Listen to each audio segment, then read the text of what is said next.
Hello friends, आप सबका आपके अपने चैनल कोविड लेक्चर्स में एक बार फिर से स्वागत है। तो प्रिय विद्यार्थियों, आज की इस क्लास में हम राजस्थान बोर्ड 20 मार्च को जो आपकी विज्ञान विषय का पेपर होने वाला है उस पेपर को डिस्कस करेंगे।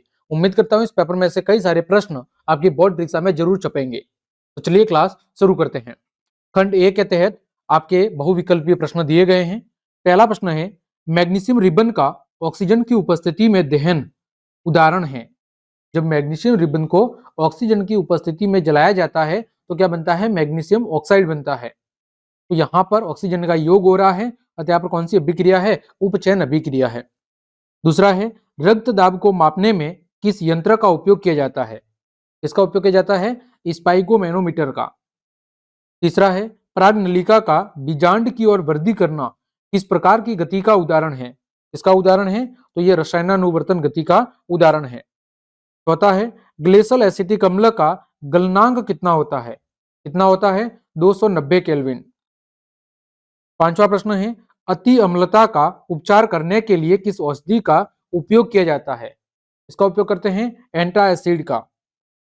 छठा, आर आर वाई वाई जीनी संरचना का बाह्य लक्षण क्या होगा? तो आर का मतलब राउंड, वाई का मतलब येलो यानी कि गोल और पीला। सातवां, दो तंत्रिका कोशिकाओं के मध्य खाली स्थान को क्या कहते हैं? क्या कहते हैं? सिनेप्स कहते हैं। आठवां, एथेन का आणविक सूत्र C2H6 है, इसमें सहसंयोजक बंधों की संख्या कितनी है?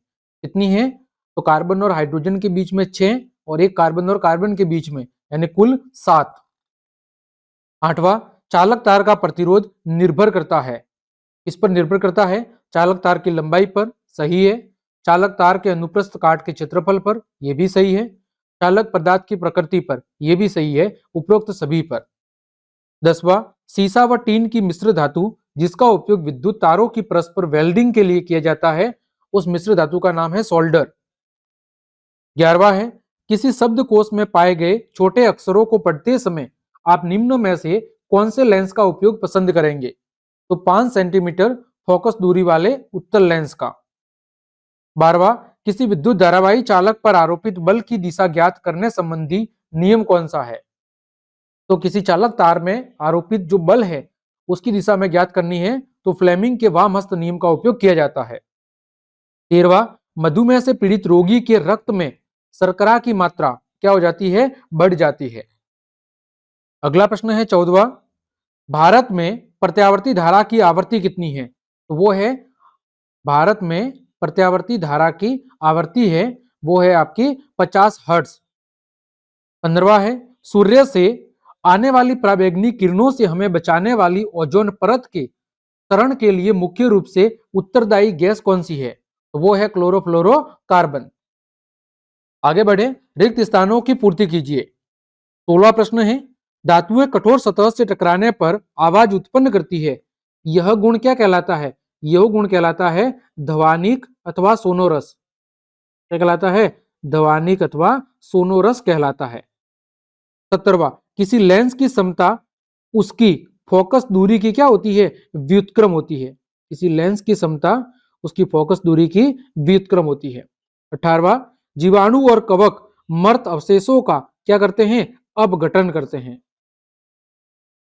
19, कठोर जल को मृदु बनाने के लिए खाली जगह यौगिक उपयुक्त होता है। तो कठोर जल को मृदु बनाने के लिए किसका उपयोग किया जाता है? विरंजक चूर्ण का उपयोग किया जाता है। ठीक है, या मैग्नीशियम क्लोराइड का। 20वां है, वोल्ट मीटर परिपथ में खाली जगह क्रम में संयोजित होते हैं, कौन से क्रम में? समांतर क्रम में। फिर लाल रुधिर कणिकाओं का विनाश कहां पर होता है? पलिया और यकृत में। 22वां, परितंत्र में सूर्य का प्रकाश एक क्या है? अजैविक घटक है। कैसा घटक है? अजैविक घटक है। आगे बात करें, प्रश्न संख्या 23, सिरका में उपस्थित अम्ल का रासायनिक सूत्र और आयुपीएसी नामकरण। तो सिरका में कौन सा अम्ल होता है? एसिटिक अम्ल। कौन सा अम्ल होता है? एसिटिक अम्ल। सूत्र क्या है? CH3COOH। और आयुपीएसी नाम क्या है? एथेनोइक अम्ल। कौन सा अम्ल? एथेनोइक अम्ल। 24वां, उत्सर्जन तंत्र की क्रियात्मक इकाई का नाम क्या है? नेफ्रॉन। उत्सर्जन तंत्र की क्रियात्मक इकाई को नेफ्रॉन कहते हैं। 25वां, ग्रेफाइट विद्युत का चालन करता है, क्यों? तो ग्रेफाइट के अंदर तीन कार्बन परमाणु आपस में तीन कार्बन परमाणुओं के साथ बंध बना लेते हैं, लेकिन एक इलेक्ट्रॉन कैसा होता है? मुक्त। तो ग्रेफाइट की संरचना के अंदर एक मुक्त इलेक्ट्रॉन की उपस्थिति होने के कारण ही इसमें विद्युत धारा का चालन हो पाता है। 26वां, प्लाज्मोडियम में जनन किस विधि से होता है? किस विधि से होता है? बहुखंडन विधि से। कौन सी विधि से? बहुखंडन विधि से। 27वां, वक्रता त्रिज्या और फोकस दूरी में संबंध क्या है? तो F equal to R by 2 होता है। 28वां, विरंजक चूर्ण बनाने के लिए प्रयुक्त यौगिक का रासायनिक नाम। तो विरंजक चूर्ण बनाने के लिए किसका उपयोग होता है? बुझे हुए चूने का। बुझे हुए चूने का, जिसका सूत्र है CaOH2 यानी कैल्शियम हाइड्रोक्साइड। ठीक है, कैल्शियम हाइड्रोक्साइड। 29वां है UNEP का पूरा नाम? यूनाइटेड नेशन इन्वायरमेंट प्रोग्राम, संयुक्त राष्ट्र पर्यावरण कार्यक्रम। 30वां, विद्युत तथा चुंबकत्व के बीच संबंध की खोज किसने की थी? किसने की थी? ओर्स्टेड ने। ठीक है, ओर्स्टेड ने आपके विद्युत और चुंबकत्व के बीच खोज की थी। इन्होंने ही बताया था कि विद्युत धारा के प्रवाह के कारण उसके आसपास क्या होता है? चुंबकीय क्षेत्र उत्पन्न होता है। 31वां, लेंस का वह बिंदु जहां से गुजरने वाली प्रकाश की किरणें बिना अपवर्तन के सीधी निकल जाती है, तो वो क्या होता है? लेंस का प्रकाशिक केंद्र। लेंस के प्रकाशिक केंद्र O से होकर गुजरने वाली जो प्रकाश की किरणें हैं वो बिना अपवर्तन के ही सीधे निकल जाती है। 32वां, ब्यूटेनोइक अम्ल का रासायनिक सूत्र। ब्यूटेनोइक अम्ल का रासायनिक सूत्र होता है C4H8O2। कैसे लिखेंगे? CH3 CH2 CH2 COOH। यहां पर कौन सा समूह होगा? कीटोन समूह। ठीक है, आगे बढ़े। खंड ब, यौगिक X और एल्यूमिनियम का उपयोग रेल की पटरियों में दरार को जोड़ने के लिए किया जाता है। तो उस यौगिक X का नाम क्या है? अभिक्रिया का नाम क्या है? और इसका आपको क्या लिखना है? एक रासायनिक समीकरण भी लिखना है। जब हमने वर्कबुक के महत्वपूर्ण प्रश्नों को सॉल्व कराया था तो उस समय भी इस प्रश्न को सॉल्व करा दिया है। 34वां, एथेनॉल के औद्योगिक उत्पादन के उपयोग के दुरुपयोग को रोकने के लिए इसमें क्या मिलाते हैं? इसमें मेथेनॉल मिलाते हैं। ठीक है, जिसकी प्रकृति कैसी होती है? जहरीली होती है और इसकी थोड़ी सी मात्रा का उपयोग भी घातक हो सकता है।